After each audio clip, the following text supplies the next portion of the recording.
Welcome back to UK Mom Daily Vlog. I'm a Pakistani mom living in the UK. आज मैं अपने vlog में आपके साथ शेयर करूंगी कि अपने बच्चों को मैं इंडिपेंडेंस और डेली चोर्स कैसे सिखा रही हूँ हॉलीडेज़ में, और इसके साथ काबली पुलाव बनाएंगे और फैमिली टाइम एंजॉय करेंगे। चलिए व्लॉग स्टार्ट करते हैं। अस्सलाम वालेकुम, welcome back to Nikabi UK vlog. I hope आप सब ठीक ठाक होंगे। अल्लाह का शुक्र है मैं भी ठीक हूँ अल्हम्दुलिल्लाह। बिस्मिल्लाहिर्रहमानिर्रहीम, let's start the vlog today. और ये बच्चों को छुट्टियाँ हो चुकी हैं और मेरी ड्यूटी डबल हो चुकी है बिकॉज मुझे होता है कि सुबह टाइम इनके लिए बहुत वैल्यूएबल होना चाहिए। बिकॉज बच्चे सब उठते सार उनको होता है कि बस हम लोग टैबलेट्स लेके बैठ जाएं या हमें कुछ भी ना करना पड़े। सारे बच्चे ऐसे होते हैं, but you have to push them and you have to make them independent. So first of all जब छुट्टियां होती हैं तो पहली चीज़ जो मैं उनको सिखाती हूँ वो यही सिखाती हूँ कि पहले सबसे उठते सार आपके पास मतलब आपको अपना बिस्तर नज़र आ रहा होता है ना, पहले सबसे उसको फोल्ड करें। उसके बाद फिर go to the bathroom, take a shower, take your clothes to the washroom, iron your clothes first. And it's not like मेरे बच्चे ऐसे ही हैं, they also struggle, they also struggle with this routine. Like it's been like 2-3 years we've been like trying to make them do this routine daily, even on the weekends or school timings too. But holidays में बहुत अच्छे तरीके से मैं उनको जो है ना वो सिखा देती हूँ। बिकॉज बच्चे एग्जॉस्ट नहीं होते, थके नहीं होते, फ्रेश होते हैं, सुबह लाइक थोड़ा सा सो के उठे होते हैं और उनको ये नहीं होता कि हमने अब स्कूल जाना। सो इस वजह से मैं उनको काफ़ी चीज़ें सिखा लेती हूँ। सो यहाँ पर मेरा बेटा जो है ना ये ऑमलेट बना रहा है, बर्गर अंडा बना रहा है। It's his favourite. सो ये उसको सबसे ईजी लगता है। और ये जब छोटा सा था तब ये ख़ुद बना लिया करता था। तो अब मतलब ही सो इन प्रैक्टिस कि कई दफ़ा अगर मेरी तबीयत नहीं भी ठीक होती तो वो ख़ुद उठ के जो है ना वो जल्दी से बना के तो वो खा लेता है। सो आई थिंक सबसे बेस्ट चीज़ जो बच्चों को आई थिंक सिखानी चाहिए वो इंडिपेंडेंसी है। अगर आपने बच्चों को छोटे होते से नहीं सिखाते और तरस खा के उनसे ये कहते हैं कि बच्चे भी छोटे हैं, उनको क्या ज़रूरत है सिखाने की, सो आप यकीन करें आप अपने बच्चों को अपाहिज बना रहे हैं, सीरियसली अपाहिज बना रहे हैं। सो प्लीज़ अपने बच्चों को स्किल सिखाएं। और इस बेसिक जो स्किल है आपकी ज़िंदगी गुजारने के लिए वो यही है कि उनको खाना खुद बनाना आना चाहिए। उनको हर काम उनकी जो बेसिक नीड है ना उनको करना आना चाहिए। Otherwise they will be like like helpless. उनको हर वक्त किसी ना किसी की ज़रूरत पड़ेगी हेल्प करने की ना, कि उनको हेल्प की ज़रूरत पड़ेगी, कोई आए और करे। So I think this is the best thing you can teach your kids. So अल्हम्दुलिल्लाह I am trying my best. I have so many things जो भी मेरा दिल करता है ये भी सिखाना, बट मैंने लाइक बेसिक से शुरू किया है कि आई थिंक अभी स्टेप बाय स्टेप मैं कोशिश करूँगी कि मैं उनको काफ़ी चीज़ें सिखा सकूँ। I know they are kids, और बच्चे जो हैं वो ज़ाहिर बात है वो उनको अभी भी जो है ना काफ़ी मुश्किल लगती है। कई दफ़ा वो कहते हैं कि हमने नहीं करना, या हमने इसे नहीं करना, या हमने सुबह उठ के नमाज़ नहीं पढ़नी। सो इसके साथ साथ मैं बच्चों को जो है ना नमाज़ वगैरह भी अभी थोड़ा आहिस्ता स्पेशली जब से हमने एक कोड वर्ड रखा हुआ है ना नमाज का 2-4-4-3-4। सो मैं बस उनको ये कहती हूँ कि अभी आप सिर्फ फ़र्स्ट पढ़ो, फर्स्ट पे फोकस करो, एंड इंशाल्लाह आहिस्ता then I will just make them come to नफल एंड द सुनन। बट राइट नाउ हम सिर्फ फर्स्ट की तरफ तवज्जो दे रहे हैं। एंड बाकी आई थिंक बच्चों की अगर रूटीन अच्छी होती है ना, they feel good, they feel happy and they feel calm too. But अगर बच्चों की रूटीन ख़राब हो जाती है ना तो आप यकीन करें it's like a blunder at home, and there like all over the place, and they're like screaming, and they're like weird, they're acting so bad. And if you don't teach them anything, they will be like they just want to be statue all the time. They just want that tablet, the phones, and बस। और मुझे ऐसा लगता है कि बच्चों का दिमाग जो है ना बिल्कुल नम हो जाता है, बिल्कुल सुन्न हो जाता है जब आप उनको टैबलेट देते हैं। They don't know what is going on. वो उनको यही नहीं पता होता कि हम खाना सामने रखा हुआ है वो खा को क्या रहे हैं। मतलब इस हद तक बच्चों के ब्रेन जो है ना वो इतना ज़्यादा यूज़ हो चुका है ये सब चीज़ें देख के, दैट आई थिंक ज़िंदगी के जो छोटे छोटे मामले होते हैं वो उसको भी लाइक उस तरह से वो फील ही नहीं कर पाते जिस तरह हम लोग अपने बचपन में छोटी छोटी चीज़ों को एंजॉय करते थे, फील करते थे और इतनी खुशी महसूस करते थे। सो बस यहाँ पर जो है ना बच्चों का तो टॉपिक ख़त्म हुआ अल्हम्दुलिल्लाह। सुबह की रूटीन बहुत अच्छी हो गई थी, नाश्ता वगैरह नहा लिया था उन्होंने, कपड़े इस्त्री करके पहन लिए थे, अपना कमरा ठीक कर लिया था, और फिर उसके बाद उन्होंने नमाज़ पढ़ ली थी, नाश्ता कर लिया था। अब बारी थी इनके कुरान पढ़ने की। सो ये सब कुछ हो जाता है तो मेरी फ़र्स्ट प्रायोरिटी जो होती है ना वो यही होती है कि पहले सबसे नमाज और फिर उसके बाद कुरान। सो कुरान is really really important for our children. उसके बगैर गुजारा नहीं। आई थिंक उसके बगैर उनको सांस भी ना लेने दे need Quran. Is like a medicine for them. So try to make them read the सूराज। लाइक अभी तो वो मेरे बच्चे हिफ्स कर रहे हैं। सो ये होता है कि बस प्रीवियस जो सूराज होती है मैं उनको कहती हूँ बस जल्दी से ये रिवाइज़ करो और अगली सूरह जो है ना 2-3 टाइम पढ़ लो। फिर हम नेक्स्ट दिन के टाइम में इसको फिर हम ज़ुबानी याद करेंगे। फिर नेक्स्ट दिन के टाइम में इसको हम जो है दोबारा 1-2 दफ़ा पढ़ेंगे, स्पेशली सोने से पहले। ओके सो ये काम हो गया था और फिर बच्चों ने निकाल ली थी अपनी किताबें जो उनको स्कूल से मिली थी और खलारा डाल दिया था उन्होंने पूरे बेड में कि आएँ और आके चेक करें हमारी किताबें।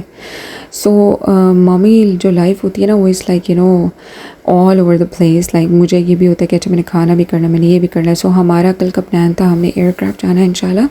कल का जो हमारा प्लान है तो उसके लिए मैंने कहा था कि चलो मैं जल्दी जल्दी ना काबली पुलाव बना लेती हूँ। गाजरें जो थी ना काफ़ी देर से पड़ी थी, मैंने कहा चलो काबली पुलाव बना के ना हॉट पॉट में रख लेती हूँ। तो वो ये होगा कि कल हम ईज़िली फिर हमें वहाँ पे कुछ हलाल हो या ना हो बच्चे साथ होते हैं तो मुझे होता है कि नहीं मैं कुछ घर से लाजमी कुछ ना कुछ बना के रखूँ। सो यहाँ पर मैंने ड्रम स्टिक्स भी निकाली हुई थी, विंग्स भी निकाली थी। तो फिर लेटर ऑन मैंने विंग्स को भी मैरिनेट करके रख दिए जो कि मेरे हस्बैंड जो थे ना उन्होंने शाम को खाया। तो मेरे हस्बैंड आज वैसे भी जॉब से जल्दी भी आ गए थे। सो आज उनका लाइक दोपहर तक टाइम था। वैसे वो शाम तक करते हैं लेकिन कुछ शिफ्ट्स होती हैं कि उनको किसी के भी हाथ पे बुलाया जाता है। अगर कोई छुट्टी कर लेता है या किसी की तबीयत नहीं ठीक होती, कोई नहीं आ सकता तो फिर उनकी अगर छुट्टी होती है तो फिर उनको कॉल की जाती है कि आप एमरजेंसी के तौर पर उसकी जो है ना उसके ऑल्टर उस शख्स के आ जाए क्योंकि ही इज़ नॉट वेल या ही इज़ नॉट हियर। सो फिर मेरे हस्बैंड जो है ना वो चले जाते हैं बिकॉज ही थिंक्स दैट अगर आप किसी का काम करते हैं तो अगला इंसान भी आपको फिर फेवर दे देता है ना। सो मेरे हस्बैंड कभी भी इस चीज़ को जो है ना वो बुरा नहीं मनाता है, always gives a favour. And और इनकी कंपनी में भी काफ़ी लोग जो है ना उनकी बहुत रिस्पेक्ट करते हैं, बहुत इनको जो है ना फेवरेटिज़म मिला होता है इनको अपनी जॉब में ना because he works really hard and he tries to do everything fairly. So वहाँ पर कुछ बंदे ऐसे आते हैं कि जो फेयर काम नहीं करते जिसकी वजह से क्या होता है कुछ दिन बस वो काम करते हैं और फिर उनको निकाल दिया जाता है। सो आप कहीं भी काम करें, do it fairly and do it for अल्लाह, that's it, and leave everything on अल्लाह। बस हम घर के भी काम करें तो भी हम अल्लाह के लिए करें, किसी को दिखाने के लिए ना करें। इट्स बेटर क्योंकि कल को अगर आपकी एक्सपेक्टेशन टूटती है तो फिर क्या होता है आपका दिल दुखता है और जब दिल दुखता है तो फिर हम जो ये दिल का दुखना होता है ना ये हम फिर सबके ऊपर जो है ना इसका नज़ला उतारते हैं। मीन्स कि हम इन लोगों के ऊपर ब्लीड करते हैं कि जिनका कोई कसूर भी नहीं होता, राइट। सो फिर ये प्रॉब्लम होती है। So that's why do not have expectation from people because they are people. इंसान है, इंसान निस्यान से बना है, इंसान भूल जाता है और अल्लाह कभी नहीं भूलता। So always have expectation from Allah and trust him, that's it. So yeah, alhamdulillah everything was going really nicely.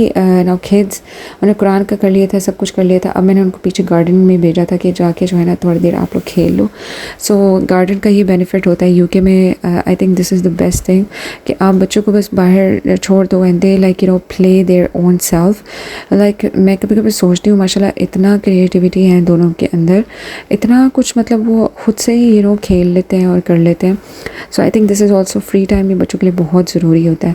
सो बस यहाँ पर जो था मैंने बेसिक जो है ना स्पाइसेस डाल के मैं ज़्यादातर जो है ना ज़ीरा, सूखा धनिया और गरम मसाला, सिर्फ बेसिक जो स्पाइसेस डाल के ना गोश्त को अच्छी तरह से भून लेती हूँ। प्याज में लहसुन अदरक हल्का सा डाल के कभी डालती हूँ कभी नहीं भी डालती। आई थिंक इस दफ़ा मैंने नहीं डाला था, सिर्फ गोश्त को भुना था और दैट्स इट। मैंने उसकी यखनी निकाल ली थी, फिर उसके बाद दोबारा उसको भून के उसमें मैंने चावल डाले थे और गरम मसाला एंड में डाला था एंड दैट्स इट। इतने मज़ेदार ये पुलाव बनता है ना, ये काबली पुलाव, इट्स सो टेस्टी। बस गाजरों को एंड में किया था, मेवा साथ किया था, उसको फ्राई किया था बटर में एंड दैट्स इट। फिर उसको एंड में मैंने डाल के दम दे दिया था।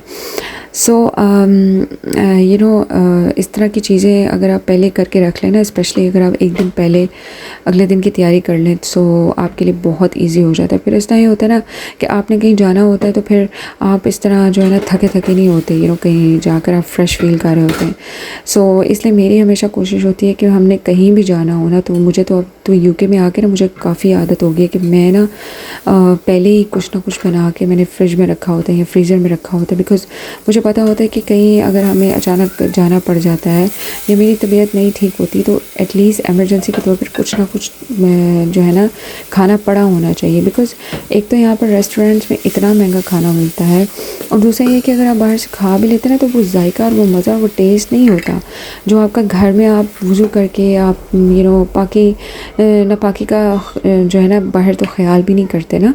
सो यहाँ पर घर आपको ये चीज़ नहीं होती कि मेरा मैं पाक हूँ, मैं साफ़ हूँ और मैंने वज़ू किया हुआ है, तो आपको तसल्ली होती है। और दूसरा ये है कि आप साफ़ सुथरे ऑयल में साफ़ सुथरे जगह पे आप हर चीज़ हर काम अपनी मर्ज़ी से कर रहे होते हैं। आई थिंक इससे अच्छी ब्लेसिंग नहीं हो सकती। बस मुझे लगता है कि अगर अपने काम सॉर्ट आउट कर लेना तो आपके लिए बहुत बहुत आसानी हो जाती है। बस फिर यहाँ पर इसको भून लिया तो यखनी डाल के बस चावल डाल के मैंने इसको कर लिया था और दैट्स इट। अच्छा, मैं जब यूके आई थी शुरू में तो मुझे ये चीज़ बहुत मुश्किल लगती थी बिकॉज़ ऐसा होता था कि मतलब हर रोज़ फ्रेश खाना और फिर ये था कि मेरे हस्बैंड की रूटीन ऐसे होती थी कि यानी अगले दिन वो सुबह जाते हैं रात को आते हैं।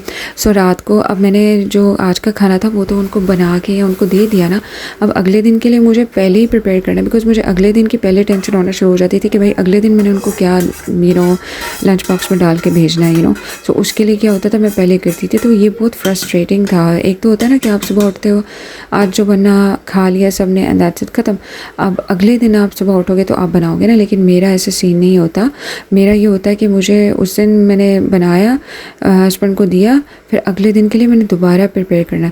ये बहुत फ्रस्ट्रेटिंग था जब मैं शुरू में आई थी ना। मुझे बहुत रोना आता था। मैं कहती थी हर वक्त मैं खाना बना रही हूँ, हर वक्त मैं करी, लेकिन Aahista Aahista got used to it और मुझे लगा कि ये ना बहुत मेरे लिए भी एक सुकून का बायस था कि मैं पहले खाना बना के पहले तैयार कर लेती थी और बाकी सबके लिए भी था। आहिस्ता आहिस्ता मैं इस रूटीन के बहुत अच्छी तरह से यूज्ड टू हो गई थी। यहाँ पर मेरे हस्बैंड आ चुके थे और वो बहुत थके हुए थे और वो कह रहे थे मुझे आज काम पे भी इतनी नींद आ रही थी और उन्होंने कहा बस पीछे हो जाओ सारे, मुझे सोने दो। बस वो यहाँ सो गए थे, मैंने भी फिर थोड़ा रेस्ट किया, बच्चों ने भी किया। मैंने बस विंग्स को मैरिनेट करके रख दिया था, तो मैंने कहा अभी सब उठते हैं शाम को। तो फिर मेरे हस्बैंड ने यहाँ पे शेक बनाया स्ट्रॉबेरी और बनाना का। उन्होंने कहा मुझे भूख नहीं है बिकॉज़ मैंने उनको ऑलरेडी लंच में दिया हुआ था, तो वो उन्होंने खा लिया था। बस यहाँ पर ये शेक हमने पिया और उसके बाद मैंने किए विंग्स ग्रिल। और आज वर्ल्ड कप का आई थिंक फ़ाइनल था, तो इस वजह से सबने कहा कि हमें ना कुछ स्पेशल चाहिए, तो मैंने कहा चलो फिर ऐसा करती हूँ, विंग्स करती हूँ, साथ में थोड़े से वेजीज करती हूँ और हम मिल के बैठ के वर्ल्ड कप भी देखते हैं और साथ में जो है ना मज़े से विंग्स भी खाते हैं। अल्हम्दुलिल्लाह यही छोटी छोटी चीज़ें आपकी ज़िंदगी को जो है ना स्पेशल बनाती हैं।